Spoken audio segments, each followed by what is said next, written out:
तेजस classes में आपका स्वागत है। 1992 से लेकर 2020 तक बिहार में जितने भी एग्ज़ाम हुए हैं उसमें टोटल 12,000 प्रश्न बनते हैं, जिसका यह पार्ट 24 है। यानी इससे पहले हम लोग 23 पार्ट और 2200 प्रश्न तक डिस्कस कर चुके थे। आज हम लोग 2201 से 2300 तक को डिस्कस करेंगे।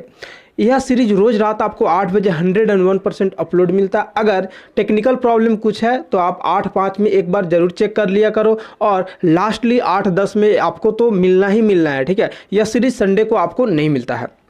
देखो, यह सीरीज करने के लिए आपको एक रीज़न होना चाहिए, नहीं करने के लिए आपके पास 1 लाख रीज़न हो सकते हैं। करने का मैं रीज़न बता रहा हूँ, नहीं करने का रीज़न आप सबके पास पता है, ठीक है। करने का सिर्फ एक रीज़न है, ताकि आप जान सको प्रीवियस एग्ज़ाम में कैसे प्रश्न पूछे गए हैं और मुझे क्या पढ़ना चाहिए, क्या छोड़ना चाहिए, ठीक है। आपको यहाँ से तो ये डेफिनेटली पता चल जाएगा कि किस टाइप के प्रश्न आपके पूछे जाते हैं। दूसरा, इसमें कुछ ऐसे भी प्रश्न हैं जो तब पूछे गए थे, शायद वैसा प्रश्न अभी भी पूछा जाता है और पूछा ही जाता है। जो लोग रेलवे, बैंकिंग ये सब एग्ज़ाम देते हैं उन सबको पता है। यदि आप 66 बीपीएससी, बिहार दरोगा मेंस, इन्फोर्समेंट दरोगा, Bihar SSC inter level mains, अमीन, ESI steno, Bihar SSC third CGL, Bihar police state या सीटेट का एग्ज़ाम देने जा रहे हो या इनका प्रिपरेशन करने जा रहे हो, तो यह सीरीज आपकी ज़िंदगी बदलने वाली है। देखिए, ये अपना शेड्यूल है, जो रूटीन है, आप इसको देख लेना, इसको हिसाब से आप फॉलो कर लेना। बाद बाकी जो आज हम लोग बढ़ेंगे, आज का पहला प्रश्न है, भारत में आयोजन को क्या कहा गया है? तो भारत में आयोजन को केंद्रीकृत आयोजन कहा गया है। अगला प्रश्न है, नागार्जुन सागर बांध किस नदी पर बनाया गया है? तो नागार्जुन सागर बांध कृष्णा नदी पर बनाया गया है। अगला प्रश्न है, किस राज्य में तालाब द्वारा सिंचाई उसके संपूर्ण सिंचित क्षेत्र का उच्चतम प्रतिशत है? तो तमिलनाडु वह राज्य है। अगला प्रश्न है, भारत का कौन सा राज्य अधिकतम वनांचल वाला क्षेत्र है? तो यह मध्य प्रदेश है। अगला प्रश्न है, किस शहर में पहला ओलंपिक खेल हुआ था? तो एथेंस में हुआ था। अगला प्रश्न है, एक राष्ट्रीय दल को कम से कम कितने राज्यों में मान्यता प्राप्त दल होना आवश्यक है? तो यह कम से कम 4 राज्य में होना चाहिए। अगला प्रश्न है, राष्ट्रपति लोकसभा को कब भंग कर सकता है? तो प्रधानमंत्री के सलाह पर, ठीक है। अगला प्रश्न है, भारत के महान्यायवादी की नियुक्ति कौन करता है? तो राष्ट्रपति महोदय करते हैं। अगला प्रश्न है, संविधान का पहला अधिवेशन कहाँ हुआ था? तो नई दिल्ली में हुआ था। अगला प्रश्न है, किस राज्य का संविधान अलग था? तो जम्मू और कश्मीर का संविधान बिल्कुल अलग था, जो अब खत्म हो गया है। अगला प्रश्न है, भारतीय राष्ट्रीय झंडा के चक्र में कितने आरिया हैं? तो 24 आरिया हैं। अगला प्रश्न है, चुंगी कर क्या है? तो यह नगरीय क्षेत्र में प्रवेश करने वाली वस्तुओं पर लगाया गया एक कर है। अगला प्रश्न है, किस 5 वर्षीय योजना में कृषि तकनीकी के विकास पर प्राथमिकता दिया गया? तो ये पहली 5 वर्षीय योजना था 1951 से 56 तक का। आपको इसका मॉडल जरूर कमेंट करना है। अगला प्रश्न है, भारतीय रिजर्व बैंक की स्थापना कब की गई थी? तो 1 अप्रैल 1935 ईस्वी में की गई थी। अगला प्रश्न है, ग्रैंड स्लैम शब्द किससे संबंधित है? तो यह टेनिस से संबंधित है। अगला प्रश्न है, संगीत की दुनिया में जाकिर हुसैन किससे विशिष्ट है? किसमें विशिष्ट है? तो यह तबला में। अगला प्रश्न है, भारतवर्ष में किसके जन्मदिन को खेल दिवस के रूप में मनाया जाता है? तो ध्यानचंद्र के। अगला प्रश्न है, भारतीय सामाजिक व्यवस्था में वर्णित पुरुषार्थ की संख्या कितनी है? तो 4 है। अगला प्रश्न है, राजा टोडरमल किसके दरबार में मंत्री थे? तो यह अकबर के दरबार में मंत्री थे। अगला प्रश्न है, भारत में आर्थिक विकास को किसके अधिक से अधिक महत्व मिल रहा है? तो निजी क्षेत्र को। अगला प्रश्न है, भारत में आर्थिक सुधार कब से प्रारंभ हुई? तो 1991, कहीं कहीं 1992 भी दिया रहता है, तो ऑप्शन वेरी करता है। इसलिए मैं इस सीरीज को ला रहा हूँ, ताकि ऑप्शन देखो आपके हो सकते हैं, ऑप्शन से मतभेद हो सकते हैं, क्योंकि मैं उस ऑप्शन को डाल रहा हूँ जो उस पर्टिकुलर एग्जाम में पूछा गया है, और आप जो है यूनिवर्सल ऑप्शन को देख रहे हो और उसके हिसाब से आप बोलते हो, ठीक है। लेकिन आपको इस सीरीज के हिसाब से समझना पड़ेगा कि यह सीरीज क्या है।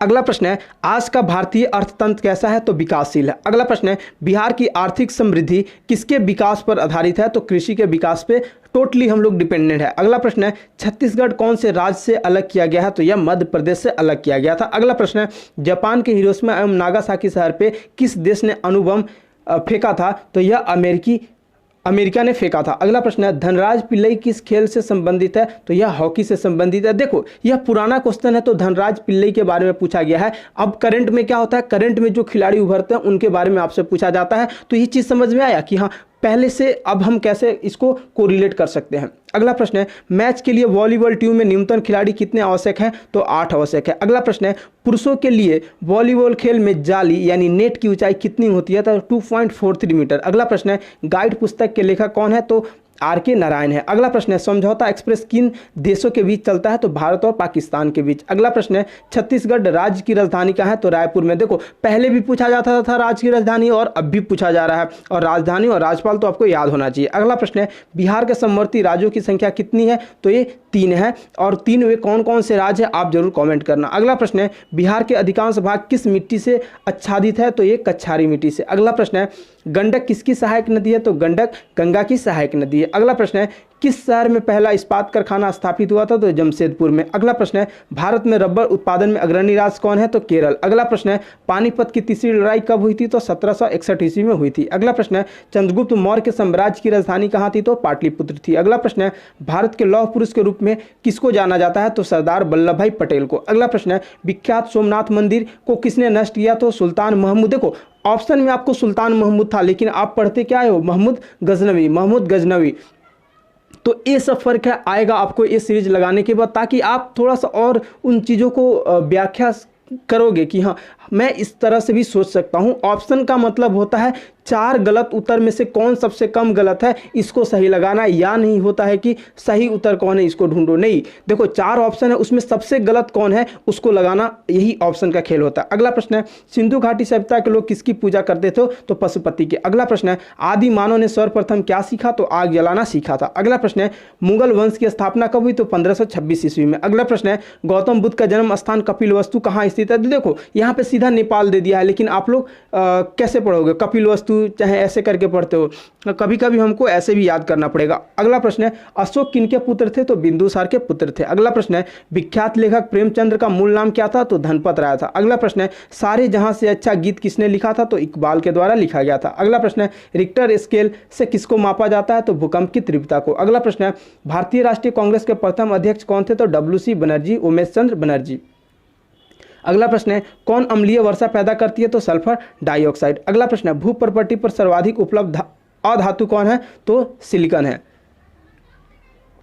अगला प्रश्न है किसके उत्पादन में वृद्धि को श्वेत क्रांति कहते हैं? तो दूध के। अगला प्रश्न है विटामिन B1 की कमी से कौन सा रोग होता है? तो बेरी होता है। अगला प्रश्न है हैजे के रोगाणु को कौन फैलाता है? तो घरेलू मक्खी फैलाता है। अगला प्रश्न है आलू का कौन सा भाग खाया जाता है? तो तना खाया जाता है। अगला प्रश्न है कोशिका की अवधारणा किसने की? तो रॉबर्ट हुक ने किया था। अगला प्रश्न है जख्मों को शीघ्र भरने में सहायक होने वाली विटामिन का नाम क्या है? Vitamin C। इसीलिए ऑपरेशन होने के बाद विटामिन C का कैप्सूल या इंजेक्शन दिया जाता है। अगला प्रश्न है सुप्तावस्था में मनुष्य का रक्तचाप क्या होता है? तो यह गिर जाता है। अगला प्रश्न है मांसपेशियों में मुख्यतः कौन सी प्रोटीन पाई जाती है? तो मायोसिन पाई जाती है। अगला प्रश्न है एक लड़का अपने पिता से विरासत में कौन सा गुणसूत्र प्राप्त करता है? तो 22+Y। चूंकि औरत में क्या होता है सिर्फ X क्रोमोजोम होता है और पुरुष में X और Y दोनों क्रोमोजोम होता है। अगला प्रश्न है कौन सा लाभदायक कृमि है? तो केंचुआ। अगला प्रश्न है मानव शरीर की कौन सी ग्रंथि स्वामी ग्रंथि कहलाती है? तो पिट्यूटरी ग्रंथि। अगला प्रश्न है कौन सा भारत का राष्ट्रीय पक्षी है?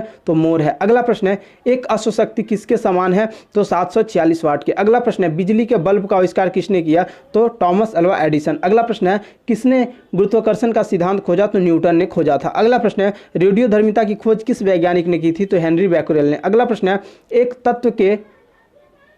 तत्व के समस्थानिक में क्या होता है? तो प्रोटॉन की संख्या समान होती है। अगला प्रश्न है कौन सा ऊर्जा का परंपरागत स्रोत है? तो पेट्रोलियम है। अगला प्रश्न है प्रथम अंतरिक्षयान किस देश ने भेजा था? तो सोवियत संघ ने भेजा था। अगला प्रश्न है अंतरिक्ष में जाने वाली प्रथम भारतीय महिला कौन थी? तो कल्पना चावला थी। अगला प्रश्न है ध्वनि की गति सर्वाधिक किसमें होती है? तो ठोस में होती है। अगला प्रश्न है कौन सा पदार्थ केवल एक तत्व से निर्मित होता है? तो हीरा। अगला प्रश्न है कौन सबसे लचकदार होता है? तो रबड़। आप लोग कहीं कहीं पर स्टील पढ़ते हो या कमेंट करते हो कि स्टील रबड़ से ज़्यादा लचकदार होता है, तो दोस्त मैं उससे मुकर नहीं रहा हूँ, लेकिन यहाँ पे क्या है आपको स्टील ऑप्शन में दिया ही नहीं है, तो आप क्या करोगे? रबड़ तो लगाओगे ना। उस 4 में सबसे ज़्यादा सही रबड़ है।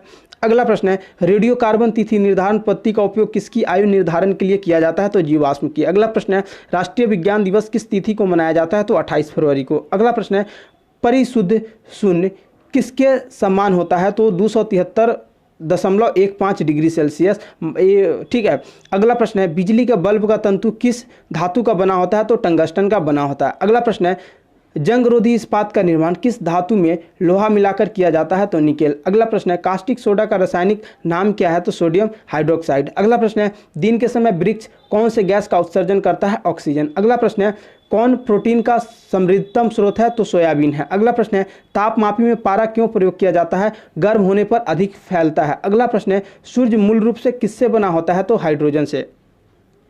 अगला प्रश्न है बिग बैंग सिद्धांत किसकी व्याख्या करता है? तो ब्रह्मांड की उद्भव का व्याख्या करता है। अगला प्रश्न है कौन सी रंग सूर्य के वर्ण क्रम में नहीं होता है? तो अवरक्त रंग। अगला प्रश्न है कौन सी गैस पृथ्वी को सूर्य की परावैंगनिक किरणें से बचाती है?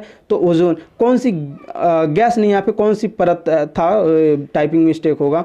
चलो अगला प्रश्न है लेनिन कहाँ के शासक थे? तो ये सोवियत रूस के थे। अगला प्रश्न है खुदा बख्श पठागार कहाँ है? तो पटना में। खुदा बख्श लाइब्रेरी, पठागार को लाइब्रेरी बोलते हैं। अगला प्रश्न है फिलिस्तीन किसके विरोध में लड़े थे? तो यहूदियों के। अगला प्रश्न है सिंदरी कारखाना में क्या बनाया जाता है? तो खाद बनाया जाता है। अगला प्रश्न है विधायक के लिए न्यूनतम आयु की सीमा क्या है? तो 25 साल कंप्लीट होना चाहिए। अगला प्रश्न है लता मंगेशकर कहाँ की थी? तो ये महाराष्ट्र की थी। देखो तब लता मंगेशकर फॉर्म में थी तो लता मंगेशकर के ऊपर आ गया। आज की डेट में आपसे किसी दूसरे हीरोइन के बारे में पूछा जा सकता है, तो इसलिए इस चीज़ से अवेयर रहो। इस सीरीज़ का यही मतलब है।